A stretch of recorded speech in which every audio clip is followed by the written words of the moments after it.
Nous sommes tous infectés d'une maladie mortelle qui s'appelle le syndrome de la supériorité.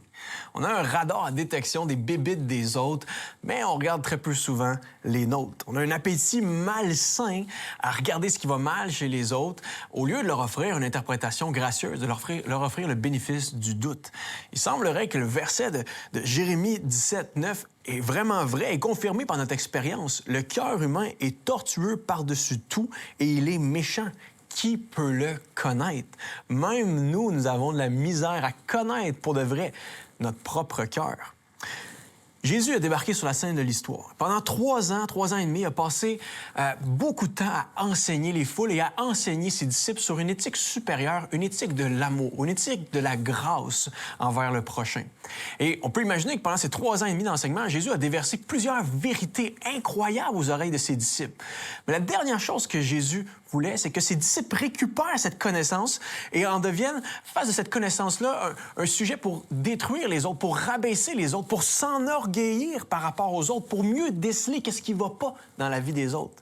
Et voici comment Jésus leur a enseigné fermement par rapport au jugement, par rapport à la critique. On lit en Matthieu 7, versets 1 à 5. « Ne condamnez pas, ne jugez pas les autres pour ne pas être vous-même jugés. » Condamné, on pourrait dire.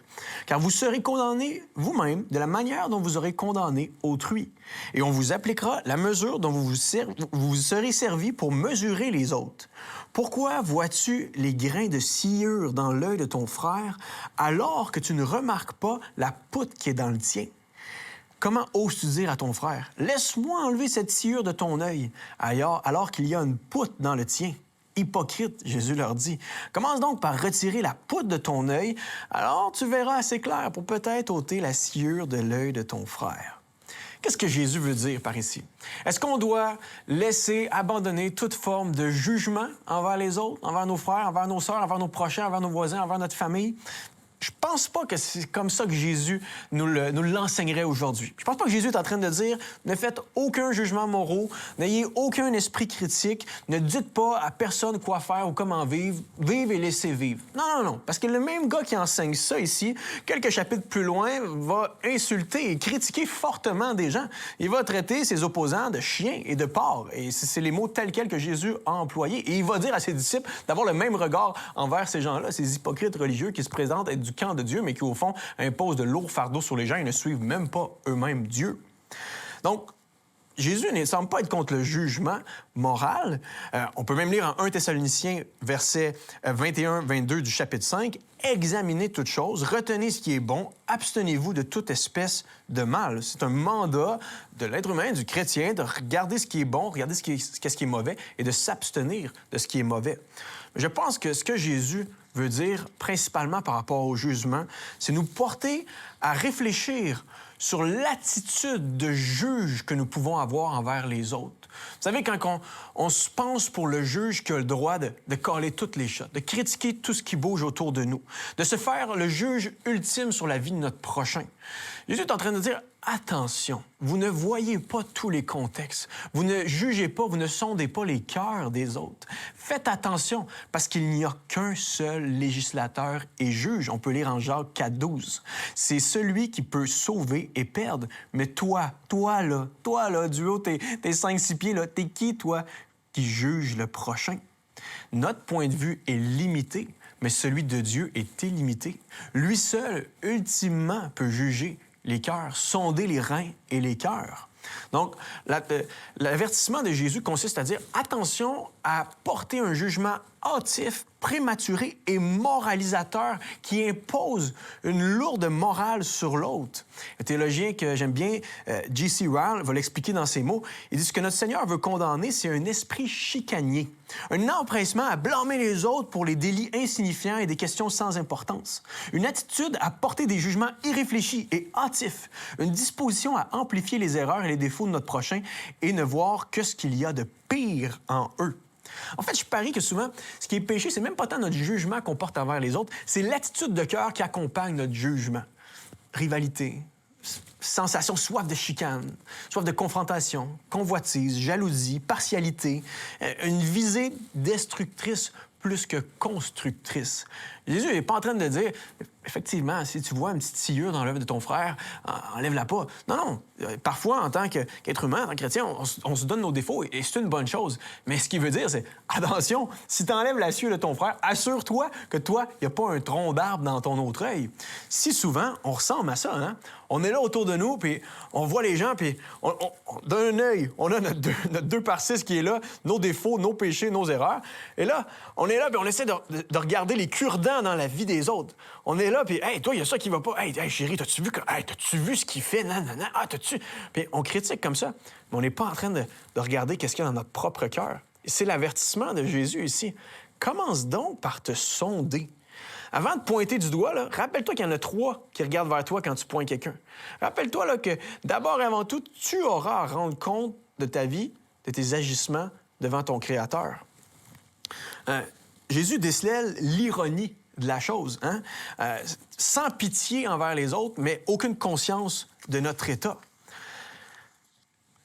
Jésus et le Nouveau Testament nous appellent d'abord et avant tout à nous examiner nous-mêmes. On peut lire ça en 2 Corinthiens 13:5. « Examinez-vous vous-même pour savoir si vous êtes dans la foi.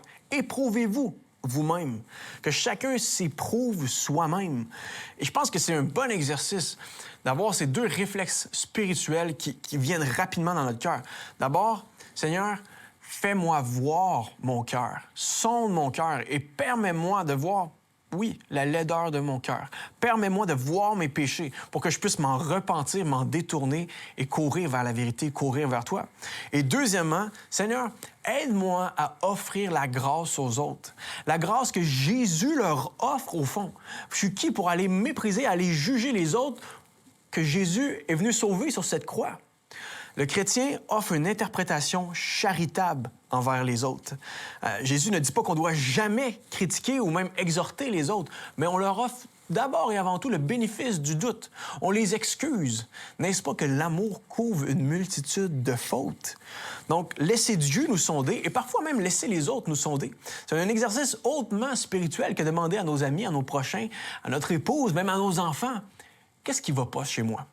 Pouvez-vous me dire qu'est-ce que vous aimeriez que je change? Et c'est douloureux à faire comme exercice. Je vous promets pas que vous allez avoir du plaisir, mais c'est vrai. Et parfois, c'est un bon point de départ que les autres, demandez aux autres, pouvez-vous me pointer, j'ai-tu des troncs d'arbres ou j'ai-tu même des petites sciures dans ma vie, des petits cure-dents qui viennent me empêcher de suivre le Seigneur, qui viennent vous faire mal à certaines reprises, même parfois. Parce que la réalité, là, c'est qu'il y en a un juge, il y en a un seul qui aurait pu nous condamner. Jésus a marché sur cette terre et il était impeccable. Et lui aurait eu le droit de critiquer tout ce qui bouge parce qu'il n'y avait rien dans son œil. Et il voyait tous les troncs d'arbres dans nos vies. Jésus aurait eu le droit de nous juger, nous condamner, nous envoyer littéralement tous en enfer. Mais la bonne nouvelle du royaume de Dieu, c'est que le Fils de Dieu est venu sur cette terre, non pas pour pointer du doigt, pour critiquer, pour juger, pour chialer, non, pour sauver, pour aimer, pour nous sortir de cette attitude hautaine, arrogante, qui a tendance à toujours se voir comme le centre du monde. Jésus aurait eu le droit de nous lancer la première pierre, hein? Comme à cette femme qu'on a amenée en délit d'adultère. On ne sait pas où le gars dans l'histoire, mais on a amené la femme, elle était coupable. Jésus demande, c'est qui est sans péché? C'est que celui qui a fait aucun péché lance la première pierre, comme la loi le prévoyait, de lapider cette femme-là qui est adultère. Et tout le monde s'en va. Jésus, qui est là, en train de nous dire, voici ma chère, moi je suis le seul qui pourrait te lancer une pierre parce que j'ai aucun péché. Mais non, je te lance pas la pierre. Va, ne pêche plus, t'es pardonné, t'es aimé du Dieu vivant. Et ça vient changer un état du cœur. Jésus est le seul qui peut nettoyer notre cœur à un point tel qu'on a le goût d'aimer les gens. On a des relations qui sont plus fructueuses. Il y a vraiment un principe relationnel hyper fort ici. Quand Jésus dit lorsque tu auras enlevé ton tronc d'arbre, ton 2 par 6 dans ton œil, tu auras beaucoup plus de facilité à aimer les autres. Lorsque tu deals avec ton propre péché d'abord et avant tout, tu es capable d'amener les autres à dealer avec le leur.